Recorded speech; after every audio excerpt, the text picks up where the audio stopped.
pertanyaan pertama, apakah ciri-ciri manusia yang beriman? Siap. Apakah ciri-ciri manusia yang beriman? Oke, ini pertanyaan mungkin yang dimaksudkan di sini beriman dalam konteks khusus ya, Kristen ya.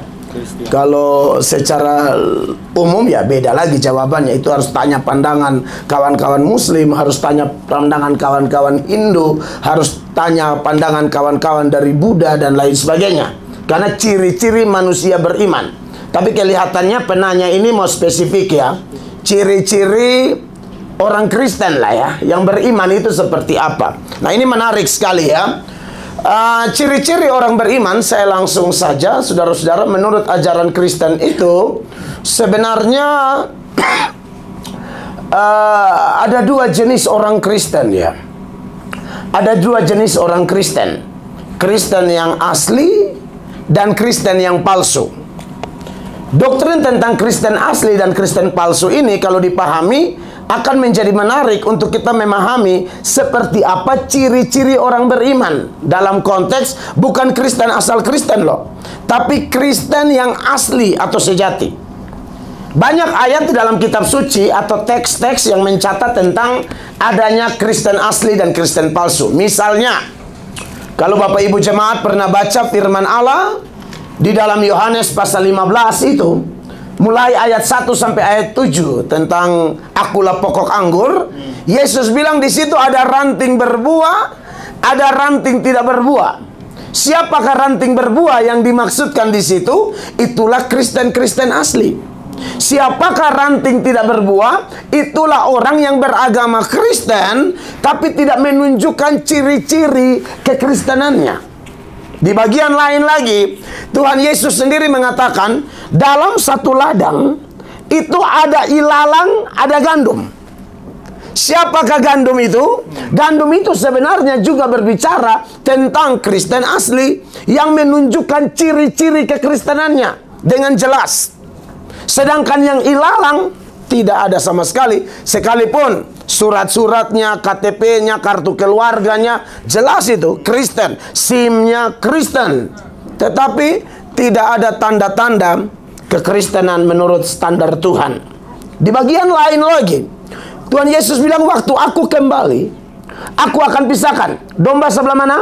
Kanan, kambing sebelah kiri. Domba sudah pasti inilah Kristen asli. Kambing Kristen palsu. Kalau domba itu gembalanya di depan, domba ikut dari belakang. Jadi dia peka dengan suara gembala. Jadi kalau nggak perlu ditarik-tarik itu, asal jalan ikut dia. Tapi kalau kambing, darah Yesus berkuasa. Kita tarik dia, dia tarik kembali kita. Ya. Nah oleh karena itu jelas bahwa ada Kristen asli, Kristen palsu. Nah dikaitkan dengan pertanyaan pertama, apa ciri-ciri orang beriman? Tentu yang kita maksudkan adalah yang Kristen asli itu seperti apa? Yang pertama, orang yang beriman itu dia yakin akan keselamatan jiwanya. Itu Kristen asli. Kalau ditanya, kamu mati hari ini kemana? Dia yakin, seyakin-yakinnya, saya ke surga. Mengingat ajaran Kristen adalah ajaran yang memberi kepastian tentang keselamatan. Dalam Kristen tidak ada zona abu-abu untuk urusan keselamatan. Dalam Kristen tidak ada zona mudah-mudahan untuk keselamatan. Maka orang yang benar-benar Kristen asli dimulai dari dalam dirinya ada keyakinan yang kuat, ada keyakinan yang pasti kalau suatu saat saya mati, saya percaya apa yang Yesus janjikan. Di rumah Bapakku banyak tempat. Aku pergi menyediakan tempat bagimu. Nanti kalau rumahmu sudah jadi, aku kembali jemput kamu supaya tempat di mana aku berada, kamu pun berada di situ. Jadi orang Kristen asli tidak akan ada kegentaran di dalam dirinya soal kemanakah saya setelah kematian. Kristen asli mempercayai ada kehidupan setelah kematian. Dan dia yakin dia meninggal masuk surga. Kenapa? Karena dia percaya Iman Kristen mengajarkan kepastian. Yohanes 3 ayat 16. Karena begitu besar kasih Allah akan dunia ini, sehingga ia telah mengaruniakan anaknya yang tunggal, supaya setiap orang yang percaya kepadanya tidak binasa, melainkan beroleh hidup yang kekal. Jadi tidak mungkin orang Kristen kita tanya, mati kemana? Entahlah. Tidak bisa. No. Aku yakin aku ke sorga.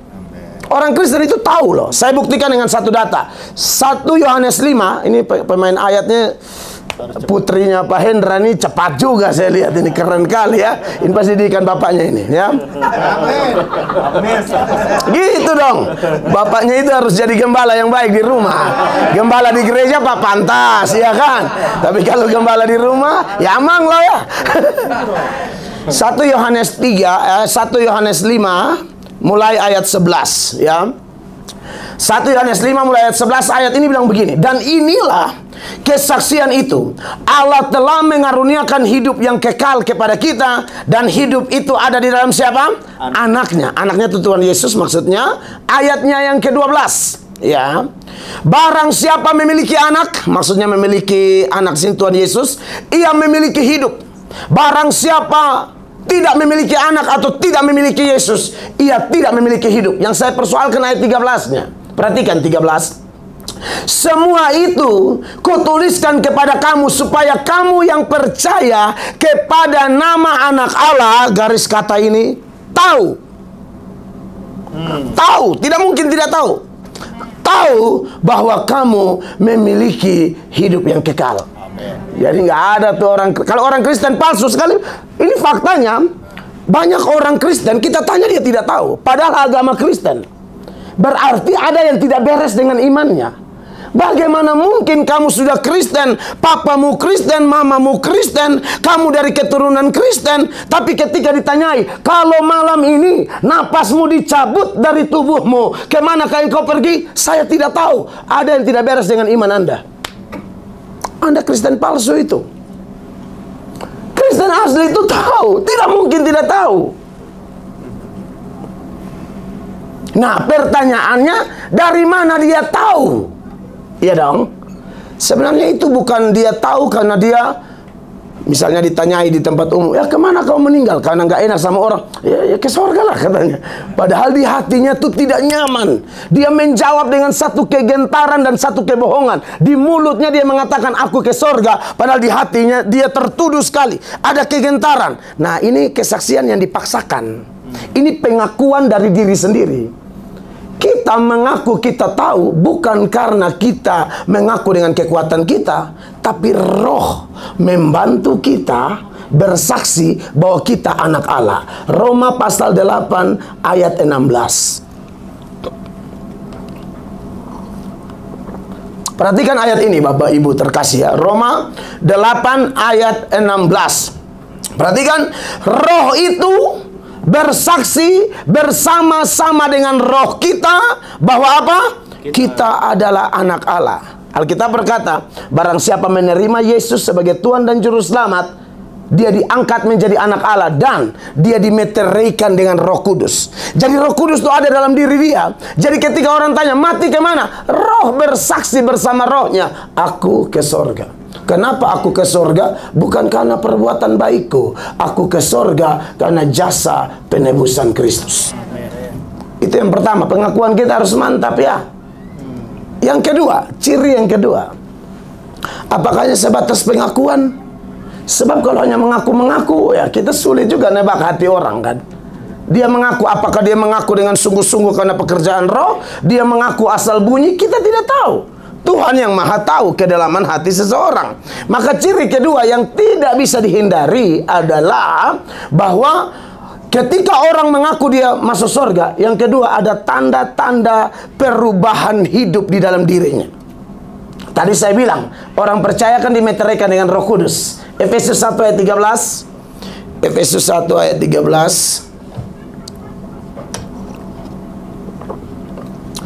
Di dalam dia Kamu juga, karena kamu telah mendengar firman kebenaran, yaitu Injil keselamatanmu. Di dalam Dia kamu juga, ketika kamu percaya, dimeteraikan dengan Roh Kudus yang dijanjikannya itu. Jadi ada Roh Kudus di sini. Nah, Roh Kudus yang pertama perannya apa? Bersaksi bersama roh kita, kita anak Allah. Tapi yang kedua, kalau orang ada Roh Kudus, pasti ada buah roh. Amin. Ada Galatia 5 itu kan, ayat 22-23, mulai dari kasih, sukacita, dan sampai pengendalian diri, itu pasti keluar, tidak mungkin tidak.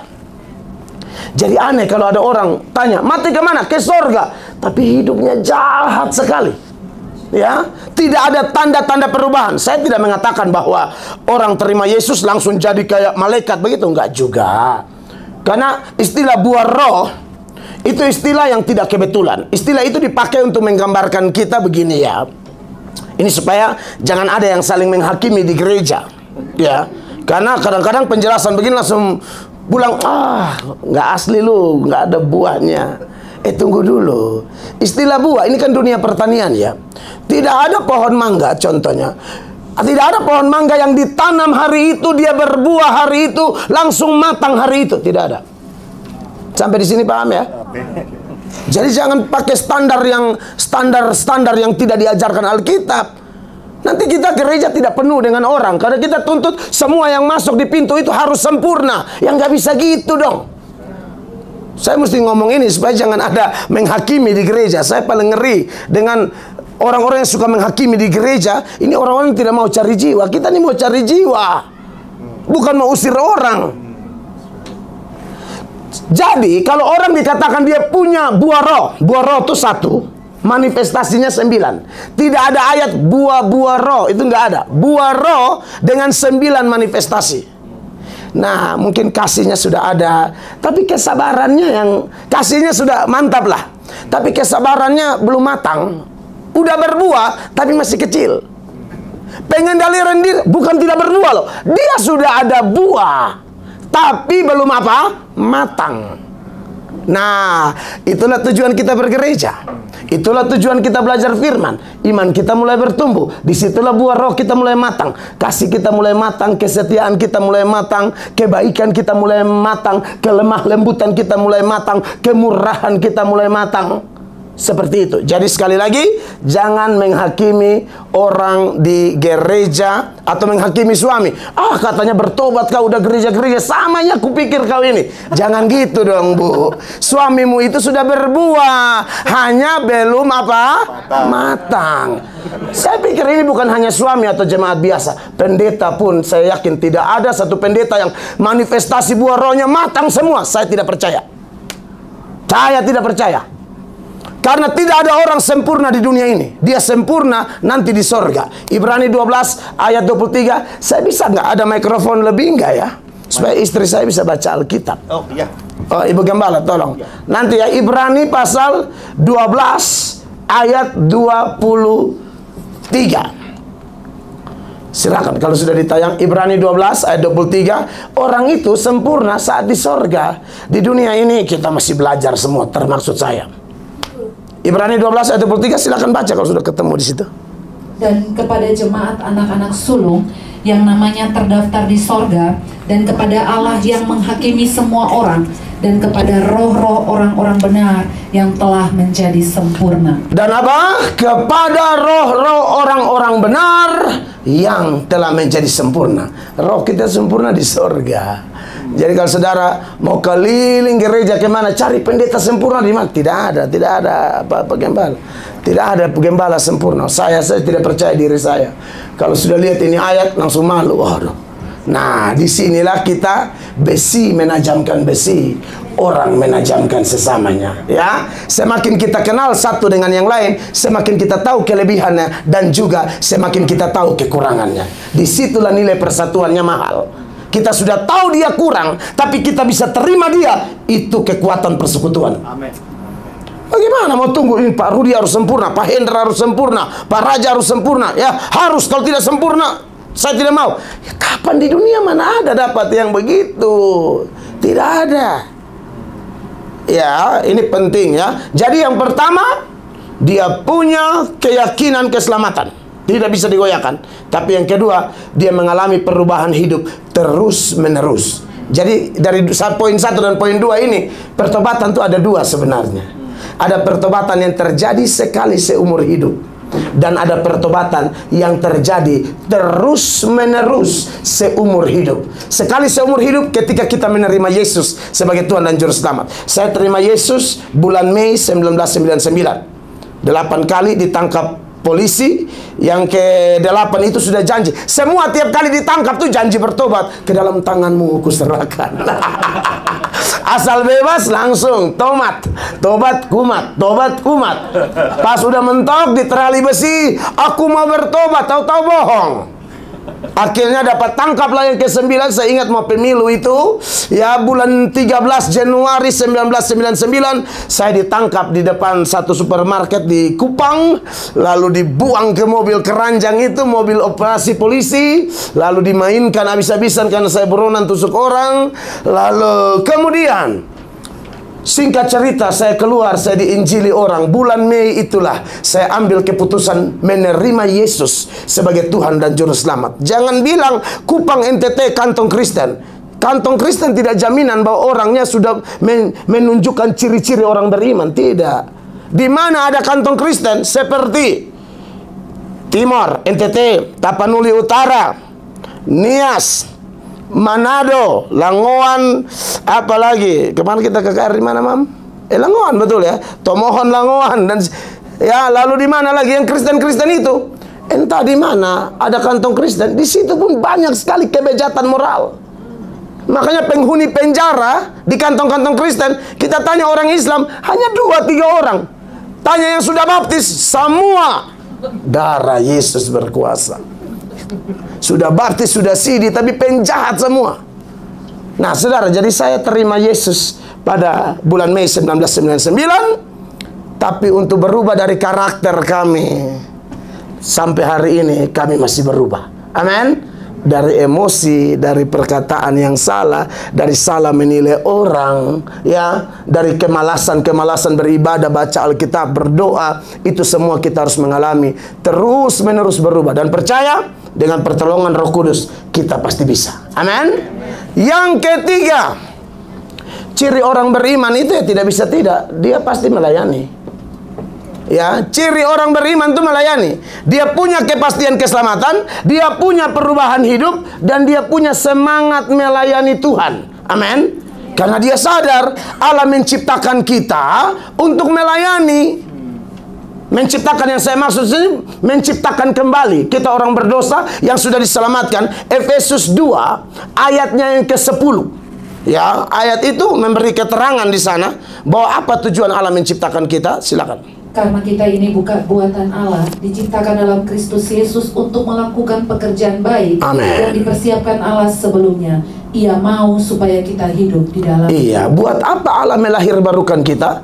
Buat apa dia meteraikan Roh Kudus dalam diri kita? Yang pertama supaya pengakuan kita mantap, yang kedua perubahan hidup kita jelas, yang ketiga kita terlibat dalam pekerjaan baik, yaitu melayani Tuhan. Ya, kalau saudara datang dari gereja Anda yang lain, melayani Tuhan di gereja Anda masing-masing.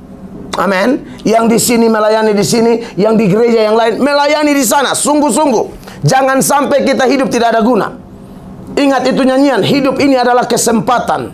Ya, kalau nanti aku tak berdaya lagi, aku sudah jadi berkat. Amin. Jangan tidak berdaya lagi. Banyak orang yang kita ajak pelayanan, banyak banget alasannya. Ayah melayani, aduh sibuk. Ayah melayani, aduh gini. Nanti sudah pakai selang infus di rumah sakit, sudah UGD, baru mau janji, aku mau melayani. Ya kalau Tuhan kasih kesempatan, kalau tidak gimana dong? Makanya selagi ada kesempatan, terlibatlah dalam setiap pelayanan. Gereja kita masing-masing membutuhkan orang-orang yang memahami ini. Yaitu bahwa saya Kristen asli, saya orang beriman, saya tidak mau hanya datang setiap hari Minggu, jadi pendengar pulang selesai. Jadi pendengar pulang selesai, tidak bisa. Jemaat harus aktif. Hari Pentakosta, Tuhan bilang, tunggu, nanti kamu akan terima kuasa, Roh Kudus turun, lalu kamu akan menjadi saksi mulai dari Yerusalem, Yudea, Samaria, sampai ke ujung-ujung bumi. Jadi kalau orang ada Roh Kudus itu menjadi saksi. Tidak mungkin tidak, saudara-saudara. Ya, jadi saudara yang belum melayani, ayolah bangkit. Jangan banyak alasan. Kita meninggal nanti Tuhan tanya, buat apa di bumi? Talenta yang saya kasih diapain? Sudah dilipat gandakan atau belum? Ya. Yang keempat, ciri orang beriman. Karena orang beriman pasti suka berdoa. Sekali lagi, semua jawaban ini dalam kaitan dengan peranan Roh Kudus ya. Roh Kudus akan buat kita mengaku dengan benar. Roh Kudus akan membuat kita berubah. Roh Kudus akan memampukan kita melayani. Karena melayani tanpa kuasa percuma. Harus melayani bukan karena skill. Oh, hafal ayat, bisa nyanyi, bisa sound system. Bukan. Itu nanti berikut. Itu hal bukan paling penting. Itu mendukung, tapi bukan paling penting. Tahu main musik, tahu nyanyi, tahu khotbah, tahu main multimedia, tapi kalau tidak dipimpin Roh Kudus, sia-sia. Yang keempat, orang ada Roh Kudus pasti suka berdoa. Itu ciri orang beriman. Jangan doa hanya doa makan. Kami terima kasih makanan ini. Bukan begitu. Doa itu napas kehidupan. Kapan orang menjadi jenazah? Saat dia berhenti bernapas. Secara rohani, banyak orang mati rohani karena tidak berdoa. Makanya dalam Efesus pasal 6, mulai ayat 18, setelah Paulus mencatat tentang perlengkapan senjata Allah dalam peperangan rohani, dia bilang ayat 18 ini penting. Perhatikan. Dalam segala doa dan permohonan, berdoalah setiap waktu di dalam roh, dan berjaga-jagalah di dalam doamu itu dengan permohonan yang tak putus-putusnya untuk segala orang. Iya, doa itu dalam roh, artinya dipimpin roh, dikendalikan oleh roh. Kembali lagi Roh Kudus. Ya, dan tidak putus-putus. Yesus memberi perumpamaan tentang itu hakim dan janda itu. Tujuannya apa? Supaya murid-murid jangan jemu-jemu berdoa. Saudara, Amerika ini tambah susah. Amerika tidak akan lebih baik. Jadi kita yang tinggal di Amerika harus kuat berdoa. Doakan apa yang kita kerjakan, kerjakan apa yang kita doakan. Itulah ora et labora. Saya pikir itu saja 4 yang paling mendasar ciri orang Kristen yang beriman. Tuhan berkati. Pertanyaan berikutnya, apakah tujuan dari beriman? Oke, tadi ciri orang beriman. Yang berikut tujuan orang beriman ya. Saya pikir jawaban pertama dan jawaban kedua sangat erat kaitannya ya. Kita beriman ya supaya kita bisa menjadi saksi. Ya, kita beriman supaya kita bisa membawa orang-orang kepada Kristus. Ya, tujuan untuk beriman itu ya salah satunya yang paling penting dari 4 poin di jawaban pertama tadi. Saya dan saudara beriman supaya kita beda dengan dunia ini. Titik. Karena ciri orang beriman 4 hal tadi. Kalau kita miliki 4 hal tadi, otomatis kita berbeda dengan dunia. Paulus berkata di dalam Roma pasal 12 ayatnya yang pertama, kita harus tampil beda, tidak boleh sama, 1 dan 2. Kalau orang sudah persembahkan hidup, pasti dia beda dengan dunia, 1 dan 2. Karena itu saudara-saudara, demi kemurahan Allah, aku menasihatkan kamu supaya kamu mempersembahkan tubuhmu sebagai persembahan yang hidup, yang kudus dan yang berkenan kepada Allah. Amen. Itu adalah ibadahmu yang sejati. Ayat 2. Janganlah kamu menjadi serupa dengan dunia ini, tetapi berubahlah oleh pembaharuan budimu, supaya kamu dapat membedakan manakah kehendak Allah, apa yang baik, yang berkenan kepada Allah, dan yang sempurna. Di awal Kristen berkembang, Petrus dan teman-temannya muncul, itu langsung ketahuan. Langsung orang sebut, Kristen nih. Langsung beda.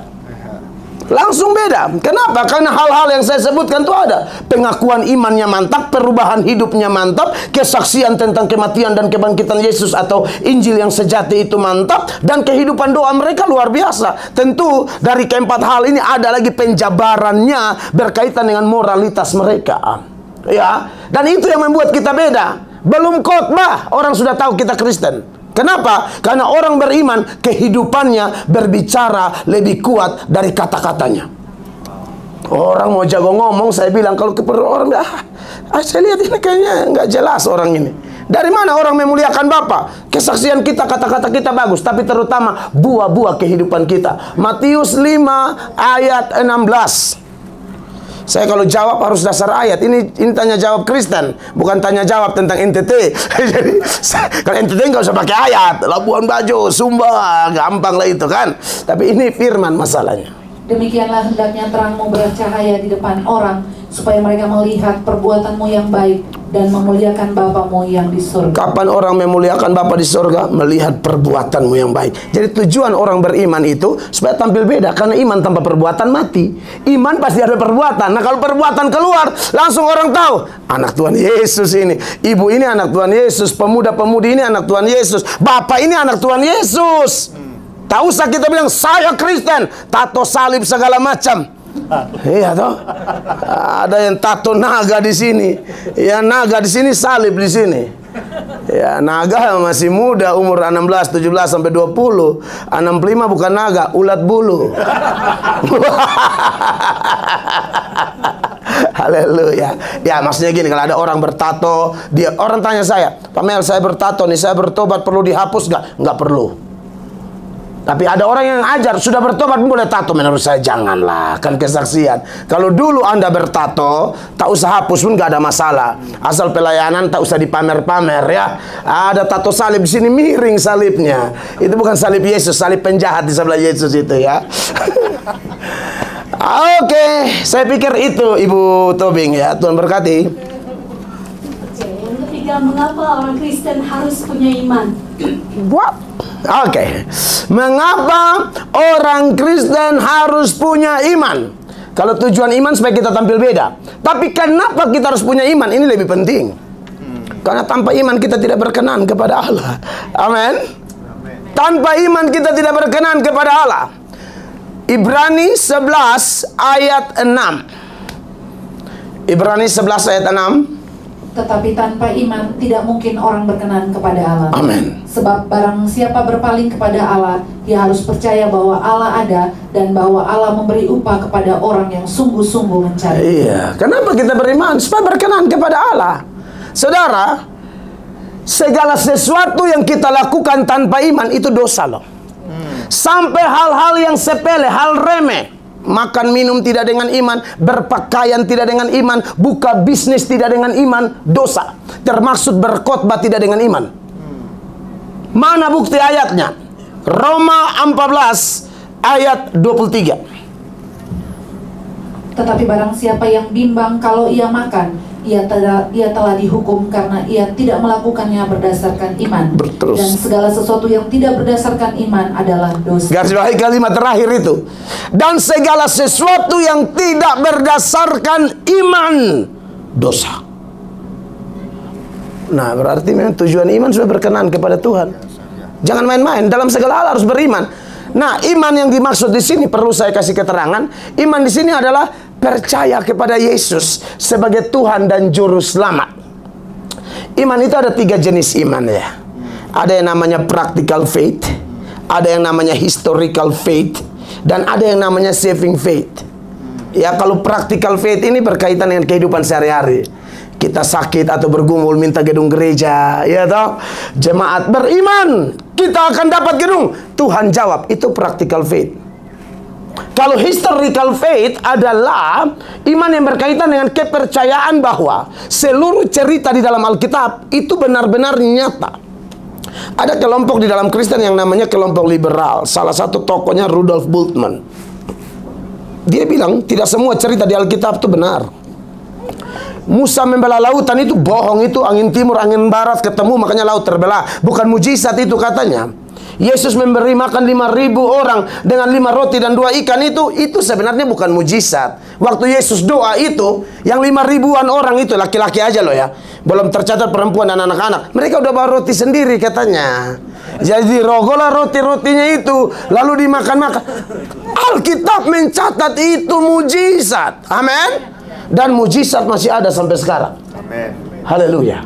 Jadi itu bukan dongeng, itu historical faith. Kita percaya Yesus Kristus yang kita sembah itu yang pernah lahir, hidup di Nazaret, dibimbing oleh orang tuanya, dan dari usia 12 dia ketemu di Bait Allah. Setelah itu pulang, ada los di situ tuh, tidak ada cerita lagi. Nongol-nongol 30 tahun dibaptis toh. Nah dari 13 sampai 29 itu dia kemana? Dia nggak kemana-mana. Orang Yahudi itu tidak bisa jalan sembarang. Dia dibimbing dalam pengawasan orang tuanya. Dan syaratnya umur 30 tahun baru boleh tampil ke permukaan untuk pelayanan. Jadi kalau ada spekulasi bilang Yesus ke India, Yesus ke Tionghoa, lu mabok, nggak ada itu. Yesus tidak kemana-mana. Ya, nah itu sejarah, semua harus dipercayai. Tapi ada yang namanya saving faith, iman yang menyelamatkan. Apa itu saving faith? Kita ini menyadari kita keturunan Adam dan Hawa. Maka tidak ada keturunan Adam dan Hawa yang tidak berdosa. Semua keturunan Adam dan Hawa berdosa. Kita protes. Kenapa dia yang buat kita yang kena ya? Begini jawabannya. Dalam pandangan Allah, catat ini. Dalam pandangan Allah, Adam adalah wakil kita. Kalau dia benar, kebenarannya diperhitungkan kepada semua keturunannya. Kalau dia salah, kesalahannya, kegagalannya juga diperhitungkan kepada semua keturunannya. Saya contohkanlah. Timnas Indonesia lawan Timnas Malaysia. Sepak bola nih. Boaz Salosa dan kawan-kawan kan. Saya masih ingat Boaz Salosa. Kemarin ada yang live dengan saya, anak-anak dari NTT, siapa namanya? Ini satu teman kita nih, Yabes. Ya, dia anak Alor. Ada live di channel saya tuh. Yabes dan teman-teman main. Kalau mereka menang, orang tidak akan bilang timnas menang. Orang bilang apa? Indonesia menang. Karena mereka wakil kita. Kemenangan mereka diperhitungkan kepada semua orang Indonesia, dari Sabang sampai Merauke, Pulau Miana sampai Pulau Rotondao. Tapi kalau mereka kalah, nggak ada bilang timnas kalah. Tidak, Indonesia kalah. Kenapa? Karena timnas ini adalah wakil kita semua orang Indonesia. Seperti itulah Adam. Dia wakil kita. Maka ketika Adam berdosa, ya kita semua kenalah. Maka Roma pasal 5 ayat 12, ayat itu bilang begini, perhatikan. Apakah saya bisa tambah kopi? Haleluya.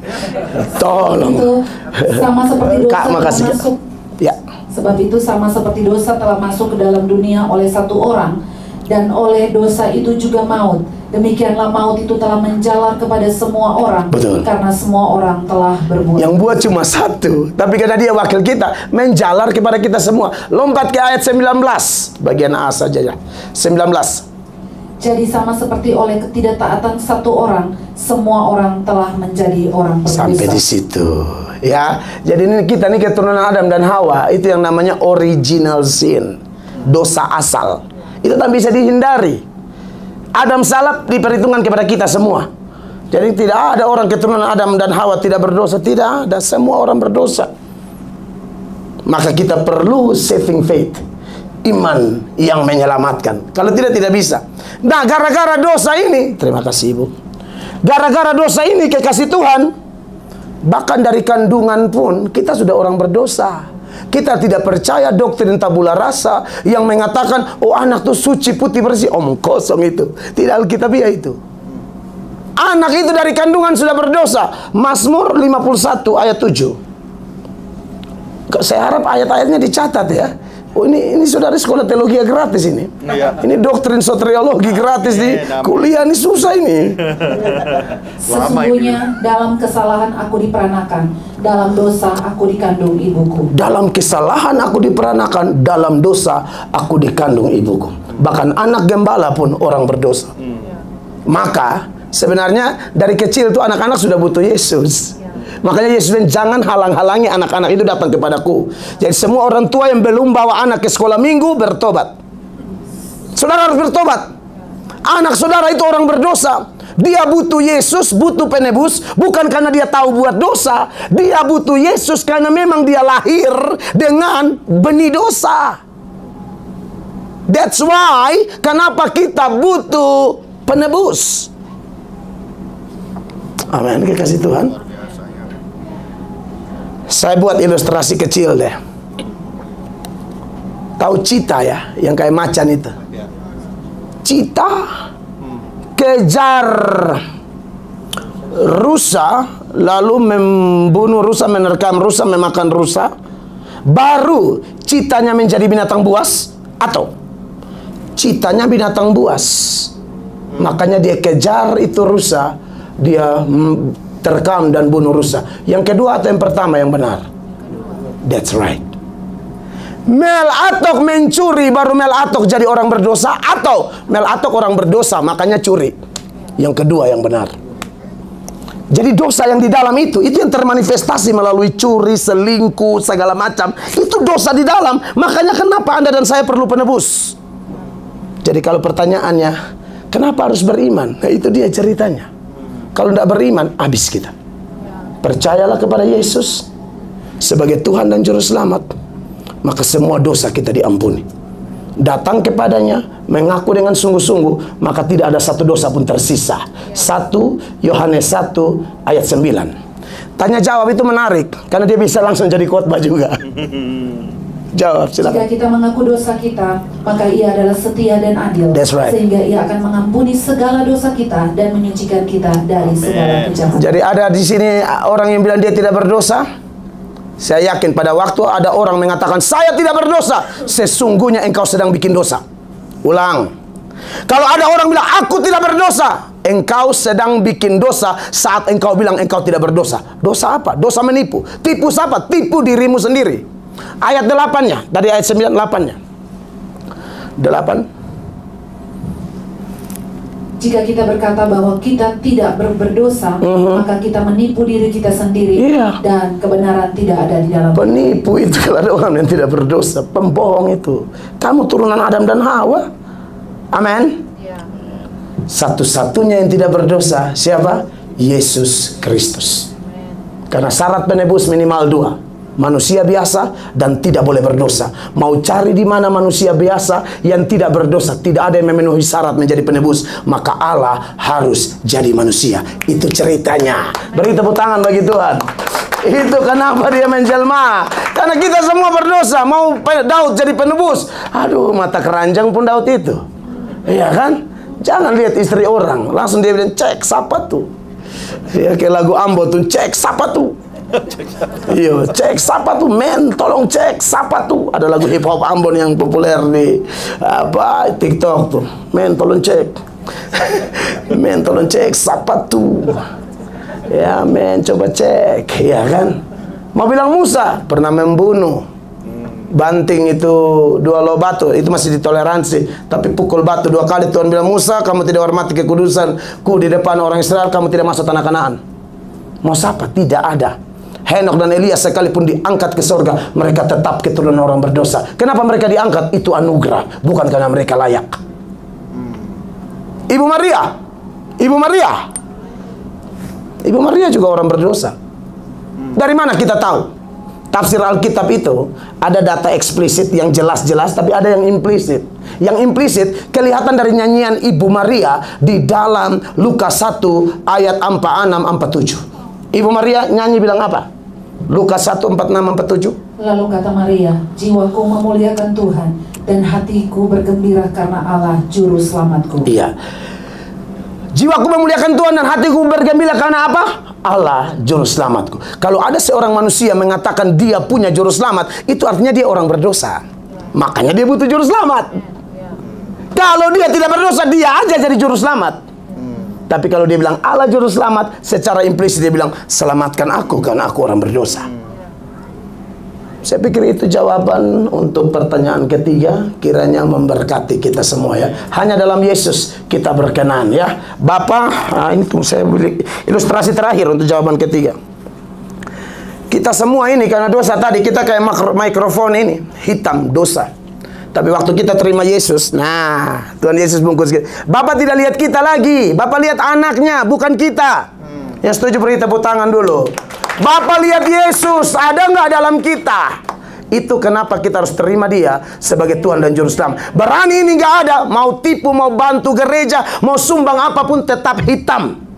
Yang bisa bikin kita putih, the one and only Jesus Christ, right? That's it. Tuhan Yesus memberkati. Next. Apakah dasar-dasar dari iman kekristenan? Apa dasar-dasar iman Kristen ya? Atau kekristenan? 31 Oktober 1517 ada satu peristiwa bersejarah yang kita kenal dengan istilah Hari Reformasi. Itu Martin Luther dan kawan-kawan membuat gebrakan. Kan mereka memprotes banyak hal. Salah satunya surat pengampunan dosa. Katanya kalau mau minta ampun harus dapat surat pengampunan dari rohaniwan atau pemimpin agama. Martin Luther protes itu. Dia pasang 95 dalil atau 95 tesis di gereja Wittenberg, Jerman. Dia pakukan di pintu gerbang gereja. Dari 95 dalil itu diringkas menjadi 5 sola. Sola gratia, sola fide, sola scriptura, solus Christus, dan soli Deo gloria. Inilah dasar-dasar kita. Ini pilarnya. Selamat hanya karena anugerah, selamat hanya karena iman, ya, hanya Alkitab. Jadi kalau mau tahu apa-apa, back to the Bible. Jangan tanya pendapat ini, pendapat itu. Bahkan semua sola tergantung pada ini. Mau belajar anugerah di sini. Makanya kenapa kita jawab nih pakai ayat semua. Mau belajar anugerah di sini, mau belajar iman di sini, mau belajar hidup memuliakan Allah di sini. Ya. Mau belajar tentang Yesus satu-satunya pengantara ada di sini. Karena solus Kristus itu hanya Kristus. Inilah 5 pilar dasar kekristenan. Kenapa kita selamat? Karena anugerah. Tanpa Allah memberikan anugerahnya, kita semua mati rohani. Bapak Ibu terkasih, ya, kita mati rohani. Ini ada hubungan dengan jawaban-jawaban tadi, bahwa orang berdosa itu mati. Ada jenis-jenis kematian. Ada mati jasmani, ada mati rohani. Mati jasmani definisinya begini: terpisahnya tubuh dengan roh. Tubuh itu dari tanah kembali menjadi debu, roh kembali kepada penciptanya. Tolong, semoga saya tidak salah, Pengkhotbah pasal 12 ayat 7. Pengkhotbah 12 ayat 7, tolong baca dulu. Apakah debu? Dan debu kembali menjadi tanah seperti semula, dan roh kembali kepada Allah yang mengaruniakan. Itu namanya mati jasmani. Kita lagi tunggu nomor antrian semua untuk mengalami ayat itu. Satu orang mati satu kali, toh? Ibrani 9 ayat 27. Ini tentang kematian jasmani, ya. 9 ayat 27, Ibrani 9 ayat 27. Dan sama seperti manusia ditetapkan untuk mati hanya satu kali saja. Sesudah itu dihakimi. Iya, ini mati jasmani. Tapi ada ayat yang namanya mati rohani. Mati rohani itu jasmaninya masih hidup. Ya, masih pergi kerja, masih makan steak, makan pho, Korean barbecue, right? Dan lain-lain. Tapi rohaninya bermasalah. Hubungan dengan Tuhan rusak gara-gara dosa. Jasmani hidup, tapi rohani mati. Makanya Efesus 2 ayat 1, Paulus bilang begini: kamu dahulu sudah mati karena pelanggaran-pelanggaran dan dosa-dosamu. Kamu dahulu sudah mati. Itu bukan mati jasmani loh, mati rohani. Gara-gara apa? Pelanggaran-pelanggaran dan dosa-dosamu. Jadi kekasih Tuhan, maka kalau orang terima Yesus, yang mati rohani ini dihidupkan kembali. Bagaimana dia bisa hidup? Ya karena kasih karunia. Ayat 4 dan 5 langsung. Tetapi Allah yang kaya dengan rahmat, oleh karena kasih-Nya yang besar, dilimpahkan kepada kita, telah menghidupkan kita bersama-sama dengan Kristus, sekalipun kita telah mati oleh kesalahan-kesalahan kita. Oleh kasih karunia? Oleh kasih karunia kamu diselamatkan. Iya, jadi kekasih Tuhan, itulah sebenarnya definisi tentang dilahirkan kembali. Tanpa Allah melakukan ini, kita tidak bisa respon. Kalau ada jenazah, kalau kita punya orang tua, kerabat meninggal atau tetangga kenalan, kita pergi sudah di dalam peti, Anda kasih lewat di situ sate babi, dia tidak akan, sudah mati, nggak bisa respon. Ya, itu stick apa yang di villa tadi, Amang Pendeta recommended, Piliches itu, ya, kasih lewat, ya, New York stick, ya, California stick, Bali stick, Parapat stick, semua stick. Seibabi, dia nggak bakalan respon. Kenapa? Sudah mati. Sebenarnya orang mati rohani pun begitu. Sekalipun dia duduk dalam gereja, pendeta khotbah sampai mati pun dia nggak akan respon kalau Tuhan tidak melahirkan dia. Jadi kalau ada Bapak Ibu di sini, Anda bisa respon firman, bersyukurlah kepada Tuhan karena Tuhan menghidupkan Anda kembali. Kalau tidak, mana ada hati, buat apa gereja-gereja? Orang making money kok di Amerika, udah ada duit, ngapain gereja-gereja? Mendingan kita kumpul di bengkel. Maksudnya adalah satu tempat yang tidak boleh. Haleluya. Ya, ini Ini contoh-contoh praktis saya ya kan. Ngapain ikut-ikut? Jadi kalau misalnya Pak Rudi Huta Barat bisa bergereja, jangan bilang karena itu gara-gara Bang Fajar. Bukan, Tuhan Pak. Bang Fajar cuma alat. Jangan bilang karena Pak Pantas. Bukan, Pak Pantas cuma alat. Saudara dengar firman, Anda bisa dengar, itu karena Tuhan buka hati Anda. Saya tidak percaya ada pendeta hebat. Saya tidak percaya. Tidak percaya. Jadi kalau ada seorang pendeta bicara dan Anda rasa seperti ada kobaran di hidupmu, percayalah Roh Kudus bekerja. Saya nggak percaya pendeta bisa membuat orang memperhatikan khotbah. Tapi kalau orang mati rohani, biar pendetanya bagus, khotbah tetap tidur dia. Apa sih ngomongnya? Berhentilah kau. Gitu katanya. Iya kan? Masih ingat Ibu Lydia, seorang businesswoman, ya, di dalam Kisah Para Rasul 16 ayat 14. Lydia ini, dia dengar firman, dia perhatikan khotbah atau ajaran Paulus. Apa penyebabnya? Mari kita lihat ayat ini. Seorang dari perempuan itu yang bernama Lydia turut mendengarkan. Ia seorang penjual kain ungu dari kota Tiatira yang beribadah kepada Allah. Perhatikan kalimat selanjutnya, ini yang saya persoalkan. Tuhan membuka hatinya sehingga ia memperhatikan apa yang dikatakan oleh Paulus. Tanpa ini orang tidak perhatikan khotbah. Tuhan membuka hatinya sehingga ia memperhatikan. Ini businesswoman loh, penjual kain ungu. Orang kain ungu dulu itu mahal loh. Sekarang kain ungu di Senen pun banyak. Ya kan, di pasar apa, pasar Senen itu?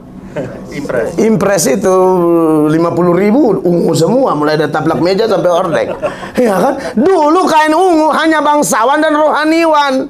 Itu kain mahal. Ini orang berduit, ngapain dengar khotbah? Tapi kenapa dia dengar? Tuhan buka hati. Kira-kira itu jawaban saya. Jadi sola gratia itu dasar iman, ya pendengar semua. Kasih karunia kita diselamatkan. Lalu kita diberi iman. Iman itu juga dikaruniakan. Bukan kita beriman dengan sendirinya. Jadi kalau kita bisa respon firman, bisa respon Tuhan, bisa memberi diri dibaptis dan lain sebagainya, itu karena Allah menghidupkan kita kembali. Gembala belum tanya juga, saudara tanya duluan, Amang saya bisa bantu apa? Itu karena Tuhan bekerja. Saya tidak percaya itu karena itu Tuhan bekerja. Dari mana kita tahu? Saya buktikan dengan satu data lagi ya. Efesus, maksud saya Filipi 2 ayat 13. Ini ayat menarik sekali. Kalau kita bisa melakukan pekerjaan karena Tuhan bekerja. Karena Allah lah yang mengerjakan di dalam kamu baik kemauan maupun pekerjaan, ya, menurut kerelaan. Allah yang mengerjakan sehingga kita mau dan kita rela. Kalau Allah tidak bekerja, kita telepon gak angkat-angkat dia. Tapi kalau Allah bekerja, dia telepon duluan. Gimana acaranya itu? Gimana itu posisinya? Sound sistemnya gimana? Kabel-kabelnya? Nah, itu keren kan? Itu yang ku cari kan? Itulah pekerjaan Tuhan itu. Amin. Oh wow. Kita beberapa waktu lagi, khusus di gereja ini, karena teman-teman dari gereja lainnya mau dapat gedung baru ini. Orang-orang serius, ya. Supaya saya ke Colorado lagi, saya hancurkan kuasa kegelapan. Dan kemudian seterusnya 5 pilar itu ya. Sekali lagi, sola gratia, sola fide, solus Christus. Ya, lalu sola scriptura, artinya selalu reading Bible ya, baca Alkitab setiap hari. Yesus berkata apa? Kamu tidak hidup dari roti saja, kamu hidup dari firman Allah ya. Saya punya prinsip dalam hidup, no Bible, no breakfast. Firman dahulu, supaya saya tahu makanan mau seenak apapun, restoran mau seenak apapun di Colorado, kalau belum baca Alkitab, saya nggak mau makan. No Bible, no breakfast. Lalu kita hidup selalu memuliakan Allah. Amin. Itu dasar-dasar iman. Silakan lanjut, Tuhan berkati.